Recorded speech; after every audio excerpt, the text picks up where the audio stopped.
You are listening to RudolfSteinerAudio.com. If you are listening to the podcast of this, it is located at RudolfSteiner.podbean.com. Please consider becoming a patron. As well, there are two publishing houses, SteinerBooks.org in America and RudolfSteinerPress.com in England, who are the sole publishers of Steiner into English and have given me permission to do these recordings. Please consider patronizing them as well. This is a reading of a collected work by Rudolf Steiner, number 314, entitled Physiology and Healing. This is part 5, entitled Aspects of Psychiatry, and I'm going to call it Lecture 14, however it's just question and answers, but to keep the numbering of the system convenient. So this, in quotes, Lecture 14, which is question and answers, was given in Dornach on the 26th of March, 1920. This subject would need to be considered exhaustively if we wanted to tackle it at all.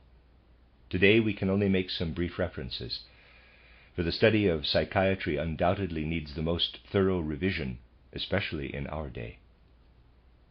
Just consider the way it is really impossible today to know what issues need to be addressed in psychiatry, and you'll soon realize the great need for reform. This will not be possible, or so it seems to me after hearing Dr. Husemann speak, unless spiritual science truly renders the individual specialized subject areas fruitful first. The development of science, so beautifully described by Dr. Husemann today, a development which began and reached its height in the 19th century, has really driven the whole of human thinking apart in two directions that are extreme opposites. On the one hand, there are the ideas people have of the material world and its processes. And on the other hand, we have the life of thought as such, which, I'd say, has become progressively more abstract in character. Abstractions have no power in the world, nor have they any power in human beings, and offer no possibility for human beings to grasp matter, the physical world, out of the psyche, to build a bridge somehow between the psyche and the material world. Today people have at best an idea of a sum of abstractions or abstract sentiments and the like when they speak of the psyche. This sum of abstractions clearly cannot set an organism in motion, nor build some kind of bridge to the organism.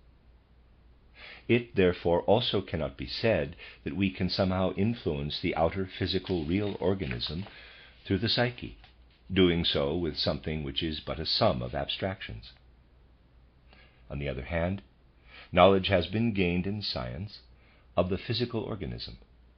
It is pure fiction to say the phenomena of the psyche are but parallels to, or indeed due to, activities of the physical organism. None of the actual ideas developed concerning this physical organism are such that one might squeeze anything out of them by way of ideas concerning the psyche. As a result, we have a view of the inner life, irrespective of whether one is more or less of a materialist, where one looks only on abstractions, and side by side with it a view of physical life, organic life, that will not in any way yield anything relating to mind and spirit. It is only natural, really, that a method that would serve psychiatry is not easy to find. This is also why people have most recently ceased to talk in any way about the connection between the physical, organic aspect of the human being, on the one hand, and the psyche as a process in the conscious mind, on the other. As we are truly in constant danger of sitting between the two chairs, the physical and material, and the abstract and psychic, it has been necessary to invent a wholly unconscious world, a world that is both strange and unconscious. This has been done in psychoanalysis, analytical psychology, a scientific subject that is really extraordinarily interesting. Once psychiatry has been reformed, so that we shall again have a proper psychiatry, this scientific subject will have to be thoroughly tested from the new psychiatric standpoint, for it is really an object for psychiatry. To avoid ending up on the floor between these two chairs, attempts have thus been made to discern an unconscious world. I am not against the unconscious world, of course, but it has to be investigated, truly recognized, using the vision introduced in spiritual science. One cannot fantasize, dream it up in the way Freudians or others like them do. Spiritual science will contribute to a reform of psychiatry in taking us from merely abstract concepts that have no life in them to concepts that are in accord with reality, concepts which already live in the world as concepts and are gained by entering wholly into reality with our methods. Rising to such spiritual methods, which on their part provide concepts that are in accord with reality, we will be able to make the transition to actual reality. It means that we will be able to build a bridge between psyche and physical body. The psyche and the physical body must look different in our mind to what they look like today, if we seriously want to have a psychiatry. Today's sum of abstractions, including all the abstract laws of nature, they are filtered more and more, these laws of nature, cannot enter fully into a process that is real. Just imagine how, with the abstractions that figure in science today, one might actually find something like the two important facts, as I am right to call them, for they are facts, of which I spoke in the first lecture in this series, the thesis, grounded in spiritual science, of cardiac function, and the basic biogenetic law being reversed for the historical development of events on Earth. Examples like this show that the methods used in spiritual science truly allow one to find one's way into the world of facts, doing so out of the inner life of the psyche, to build a bridge from the, in quotes, mental to the, in quotes, physical, as they are called. This is particularly necessary in psychiatry, for we will only get somewhere once we are able to observe the relevant facts in the right way.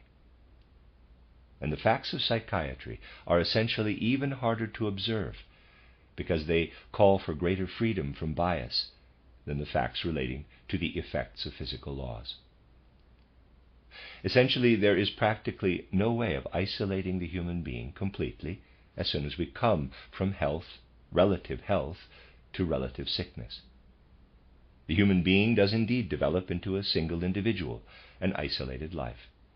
He does this exactly through his soul development, S-O-U-L, but it is through something which in the psyche deviates from linear development.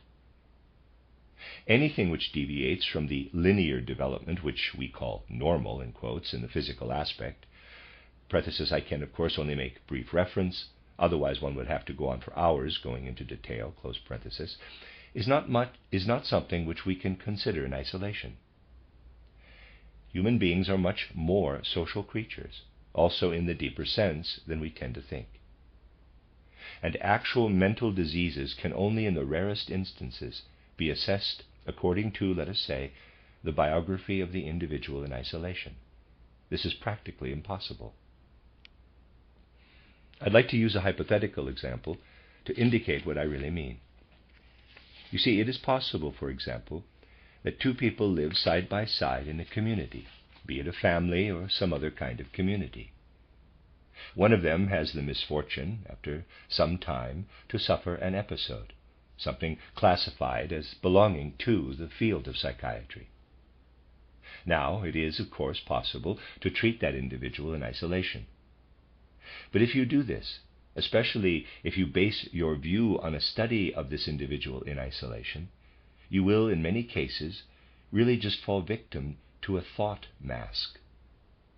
For the situation may well be, and this is so in many cases, that someone else who lives in the family or other kind of community with the sick individual really has the complex of powers, as we may call it, in him, which has led to the mental condition of the other person. Considering these two people, initially we have this. A has the episode, from the psychiatric point of view. B has a complex of powers in him that is psychic and organic by nature. If we were to consider him on his own, he might probably show the element which in the case of A we call the cause of the illness to a much greater degree. It means that B, who has no evident mental problem, has much more of the cause of this mental condition in him than A, who had to be taken to a clinic. This is something which is wholly in the sphere of reality, and not just conjecture. It is based on the fact that apart from the complex of powers considered to be the cause of his mental condition, A has a weak constitution and does not tolerate this complex of powers. The other person, B, who also has that complex of powers in him, has a much stronger constitution than the other. It does not harm him. B tolerates it. A does not. A would not have developed the condition if he had not been constantly influenced mentally by B, who lives next to him.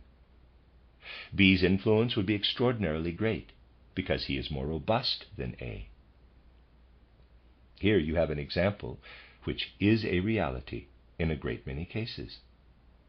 You see how important the psychiatric way of looking at things is, if the aim is to consider things that are real rather than playing around, which is often done in this field today. It really is a matter of not looking at a person in isolation, but in the whole of his social environment. What I mean to say here must, however, be put on a very broad basis. For it also applies in all other pathology that there is a great difference between a weak individual, affected by some complex or other, and a strong, robust individual. Let us assume two people live side by side from a certain age onward. One still has the robust country person's nature due to his young years and his origins. The other comes from 3 generations of nothing but town people. The one with the healthy countryman's nature, who is well able to cope with inner damage, may perhaps bear much more of a complex in him, but he tolerates it and does not fall ill. The other, who only has the complex because of psychic infection, by imitation, due to the things that always exist between people, is not able to cope with its influence. Here you see everything that needs to be considered if you want to talk about psychiatry, not in theory and in terms of programs, but on the basis of reality. Now is the time to be serious, realizing that essentially our scientists have grown so one-sided, especially from the time of Galileo. And there is need to take in new things that will make science fruitful in all fields. Otherwise, human insight must fall into utter decadence, especially so in the areas that are to take us into practical life. I might thus say that basically the same holds true for psychiatry as for the things we say when talking about the Waldorf School and speaking of the art of education. That one should not just come up with some new formulations of a theoretical nature, but take the living science of the spirit itself into this field. What may be said about the field of education must also be said about the field of psychiatry. We will certainly never be able to say in a biased way, this or that needs to be improved in psychiatry. No, we must come to accept the idea that either we accept the spiritual scientific basis altogether in the search for insight, and it will certainly change psychiatry, making something particularly of psychiatry, which so many people are truly longing for today, though it cannot be found with the latest natural scientific methods, of which you have heard a great deal both yesterday and today. You see, what must above all result when spiritual science becomes popular, to use a commonplace term, is a much, much better insight into the nature of the human being than any found today. People relate to one another in such a way, today, that one simply cannot speak of insight. They pass each other by. Everyone lives for himself. Spiritual science will make people open to one another.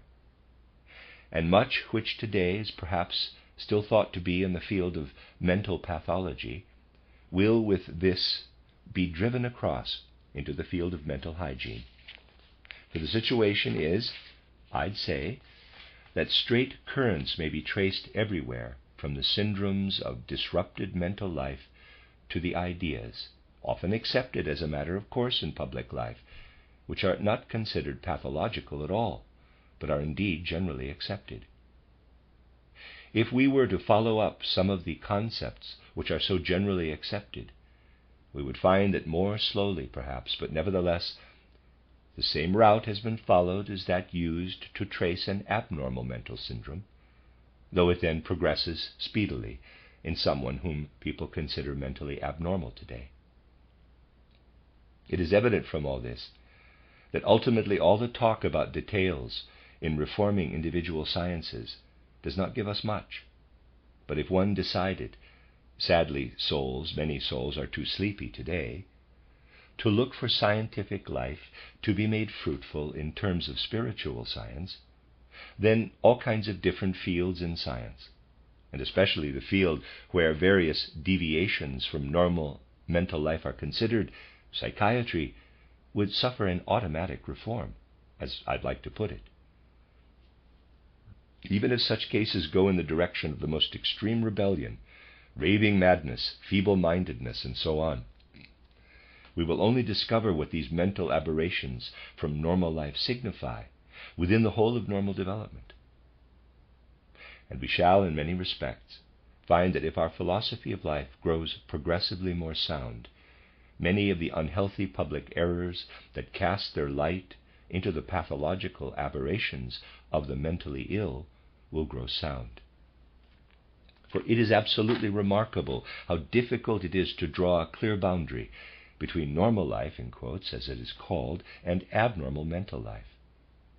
It is difficult to say, for instance, if a normal mental state pertained in a case that happened not far from here, in Basel, not that long ago. A man bequeathed a large sum in his will to anyone who would shut himself up in complete isolation until he succeeded in establishing that the soul is truly immortal. Someone in Basel wrote that will, and I do not know what happened after that. I think his heirs raised objections and sought to get a decision, not psychiatric but legal, as to how far this goes toward the psychiatric or not. However, if you, every single one of you, set out to investigate if this is a matter for psychiatry, or a whim, or indeed excessive religiosity, or whatever, you'll hardly arrive at anything that is wholly accurate. It is very much the case that our concepts have grown feeble as compared to reality. They need to grow strong again, but they will only gain strength with spiritual science.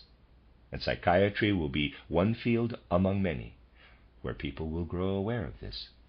That's the end of this, in quotes, lecture 14, which was a question and answers on psychiatry.